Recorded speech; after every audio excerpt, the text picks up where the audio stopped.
You do your Muslim religion, and I do mine. Because I tried to go the Muslim way, but it didn't resonate with me. I didn't understand the Arabic side. I tried, because I said, if you marry a guy, you have to change their religion.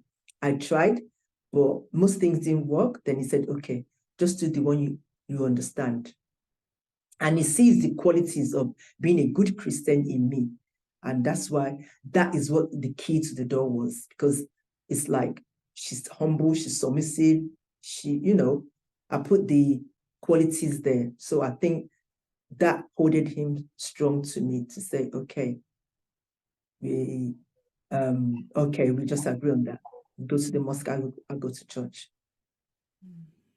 I think some relationships, people don't see the front of it. They see the front of it, they don't always see the back of it. So it sounds like the back of it was the 20 years of back and forth, him trying to understand you, trying to change to be a Muslim, him trying to understand you being a Christian, back and forth.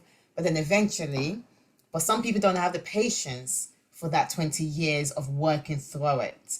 What advice would you give couples who maybe are different religion or different way of being or different ethnicity, and there's a dynamic? What advice would you give them to be patient? To be Patient. And basically, you just have to communicate most of the time. And you as the lady, you just have to have a lot of patience. And the basic principle is love. Because when you love someone, you will listen to them, communicate with them, respect them, and value them. Because there's what you call values. Those basic principles you look at, and then it's like, I'll give a classic example. If we have little kids, like the children go to school now, we will say, what's the basic need of them going to school is to be educated, isn't it? So you have the tolerance to look after that child, to tolerate everything they're going through and take them to school, speak to the school teacher, because you want them to achieve, to become whatever profession they want to become. So you're working through that process. The same with marriage. You want that marriage, you have to work through it. Then another thing is you just have to get a lot of marriage counseling. You go to lectures from time to time. Then you see some married couples you admire. You share like a coffee time with them and ask them. Like, I had a lovely lady and I said, excuse me, I see something I admire in you. How do you do it? And she said, you know what? You do unto others as you want others to do to you. So that is a basic principle. You love someone, you show a lot of empathy and see where they're coming from, reasoning with them and sit them down, communicate with them, review things with them. Oh, let's take it this way. After some time, let's review it months later. Has that answered your question? It has. And as you were talking, I was just thinking of the fruit of the spirit. As a Christian, it talks about how patience and love is patient, love is kind. And I think that's some of what the things you were saying, that's how you can overcome that dynamic in the relationship. And that's how you've been able to do it with When your you husband. love is the basic of everything. When you love somebody, there's some things you have patience going through with them, and then you could connect, and then you could review. You're talking, you're communicating, and you're respecting. Not like, no, no, you don't make any fuss. It's gradual process, and you're not shouting, respecting, bringing out down your voice. You're not showing that you're proud. You have to be humble. It's the skills, all those skill sets. When you put them in, definitely success is waiting at your door. But if you're shouting or feeling arrogant or feeling anyhow, it's not going to help. It's not going to help because somebody is already angry. It's like you're not being submissive. So it's not going to work.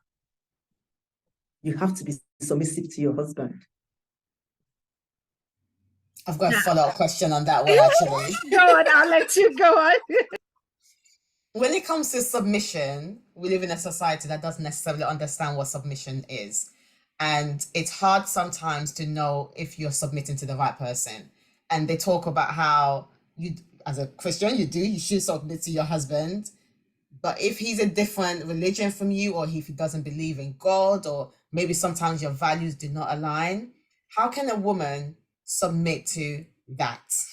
Or a wife, because we are talking about marriage, to be honest with you. Even though it sounds like amazingly, you had an amazing husband who was kind and patient and who had good communication and he had empathy for you. So I guess to submit to the man who, you know, what his intention is to make sure you are okay and protect you, I guess that's what makes it easy to submit. I don't know if my question is even a question. It's more of a statement / question. But what I could see in that, if I could get your question, sorry, is like, I'm trying to get to the, could you repeat that question? So I think my question is, with your husband, it Yes. sounds like because he was caring and compassionate and he had your best and the family's best intention at heart and your children's intention, you were Yes. able to submit to him because of those qualities that he has. Okay. Yeah. So I guess that's really that's what I said. It's a bit of a question, but it's not really a question. It's more of a statement of just admiring the fact that as your husband sounds like he was a leader and you were able to submit to him because of those leadership qualities and those kindness qualities that he has. And I think sometimes it's hard for some women who did marry, and then once they got into the relationship and the marriage, you're like, I'm not sure I can submit to you because you don't have those leadership qualities. And of course, prayers are definitely the thing to go with. Pray till God touches his heart, like he was able to touch your husband's heart in regards to the religion as well. So I guess it's more of a statement, but it's not really a question. Okay. But the nugget behind that is that, please, when they find it getting a bit like a pear shape, is they need help, they should quickly intervene to get a counselor to help them. And a counselor shouldn't be the auntie, uncle, or parents. No, it should be an outsider. If you have to pay for something, you want to look good, you pay for it. So you pay for that sort of services, and they will analyze it where each person is going wrong straight away. And then they'll give you time to adjust. Because when you love someone and you want something, there's always a solution to the problem. You find a way, you pay a counselor, they tell you the ropes, they tell you rules to follow, you follow that and things get better. There's nothing that cannot be fixed. With prayer, yes, and then you do the practical bit. Not only pray, you pray, but the practical bit has to exist. That's very important, because some people say prayer. No, not only prayer. Miracle goes, testimony, yes, but you have to do the action. Oh, hello, darling. How are you, darling? How was today?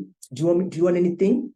You surprise him, you take him out, you do things that will, he will connect that, wow, she really loves me now. She's taking those steps, and he too would deliver. There's no way he would do something, because he'll see that the changes and I did that with mine too. I never argue. I try to, when I'm annoyed, I just be quiet. Then he knows that. Then he comes to me and say, I know you're annoyed. What should I do? What help do you want? Because I know if I shout, I'm not going to get anywhere. Just like he said, don't take the children to church. Auntie said, don't shout, don't argue. Do what he said. And I did. And it worked. He said, okay, a week after, he said, you can take them. And I said, wow, that's good. Oh, absolutely. That is really important, because I think a lot of Christians sometimes we just focus on the prayer, and even the Bible says faith and work. So while you're believing God, you're actually also putting it into practice. And I saw, I think it was in Peter's, I think it was 2 Peter, 1 Peter. I know it was in the New Testament, and it was saying about how someone has come to you that they're hungry, and you just say, oh, God bless you, and you send them away on empty stomach. You haven't helped them in any way, form, or shape. I'll try and find that, and I'll probably add it to the comment section or description section for when I publish this video, because it's really important that whilst you're doing the prayer, also do the work. Seek professional help. Don't let things drag on. I think a lot of the time couples leave the issue to drag on till the house is almost burning down. They're like, oh, wait, we can smell the smoke and half of the things is gone. Okay, maybe we should do something. Be proactive. Don't leave it to, and I think you also mentioned something earlier, as in like, have that communication and also go to regular seminars, different things, refresh your mind, refresh yourself. Don't get complacent, which is really important, because sometimes I think couples sometimes get complacent. The marriage is fine, nothing is going on, and everyone just chillax into thing, and before they know, it's like, oh wait, oh yeah, I was just looking at you, and suddenly it's like so many things have gone wrong and just piled on top of each other. So that is really good. And also, coming back to your question / statement, Celestina, I think one of the things to also remember is, whilst we're praying and putting in the work, we also need to remember that it's not about the husband before you submit, and it's not about the wife being submissive before the husband loves. They're two different entities. Not submit so that I can love you, and not love so that she can be submissive to you. They go hand in hand. And I think Mrs. Yinka already mentioned it as well, which is in everything, the love that you have for each other, the ultimate goal of where we want to see this marriage going, taking us there. So I think all of that combined together. Well, I know that in order to round up, do you have a final question, Tina? No, I think, it's been so amazing hearing Mrs. Yinka talk about the love, how they met, the things that glue them together, which is love. And kind of wrapping up on both of what you've both said, I think sometimes as humans, we see things from a physical level. So he's not behaving right, he's not doing this, she's not doing this, she's not doing this.